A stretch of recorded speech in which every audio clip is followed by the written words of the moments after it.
ఈ రోజుల్లో ఆర్థిక సమస్యలు అందరి జీవితంలో ఒక భాగం అయిపోయాయి. మారుతున్న కాలం, ప్రపంచ మార్కెట్ల అస్థిరత, ఉద్యోగాల అనిశ్చితి ఇవన్నీ కూడా మనల్ని ఆర్థిక ఒత్తిడిలోకి నెట్టేస్తున్నాయి. ముఖ్యంగా చెప్పుకోవాలంటే ఈఎంఐలు చాలా మందికి పెద్ద తలనొప్పిగా మారాయనే చెప్పుకోవచ్చు. బ్యాంకుల నుంచి వచ్చే రికవరీ ఏజెంట్ల కాల్స్, ఒత్తిడి మన ప్రాణాల మీదకు తెచ్చేలా ఉంటాయి. కానీ ఆందోళన చెందాల్సిన పని లేదు. మీకు హక్కులు ఉన్నాయి, చట్టపరమైన రక్షణ ఉంది.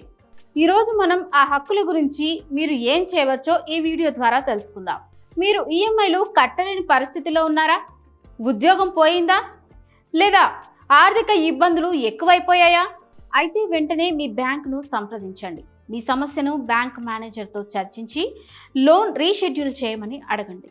బ్యాంకులు చాలా సందర్భాల్లో మీకు సహాయం చేయడానికి సిద్ధంగా ఉంటాయి. మీరు మీ ఆర్థిక పరిస్థితిని స్పష్టంగా వివరిస్తే ఈఎంఐలను తగ్గించే అవకాశం లేదా కొంతకాలం పాటు మారటోరియం ఇచ్చే అవకాశం ఉంటుంది. మీరు కరోనా సమయంలో మారటోరియం అనే పదం వినే ఉంటారు. అది ఏమిటంటే కొంతకాలం పాటు ఈఎంఐలు కట్టాల్సిన అవసరం లేకుండా ఊరట కల్పించే సౌకర్యం. అలాంటి సౌకర్యాలను బ్యాంకులు అందిస్తాయి.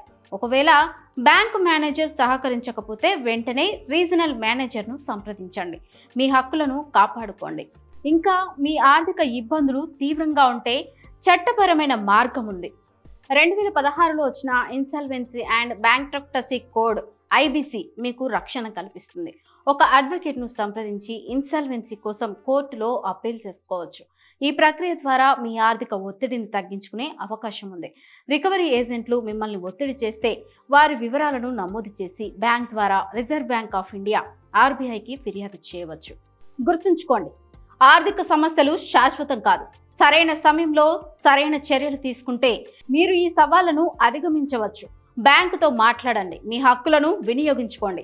అవసరమైతే చట్టపరమైన సహాయం తీసుకోండి. మీ ఆర్థిక భవిష్యత్తు మీ చేతుల్లోనే ఉంది.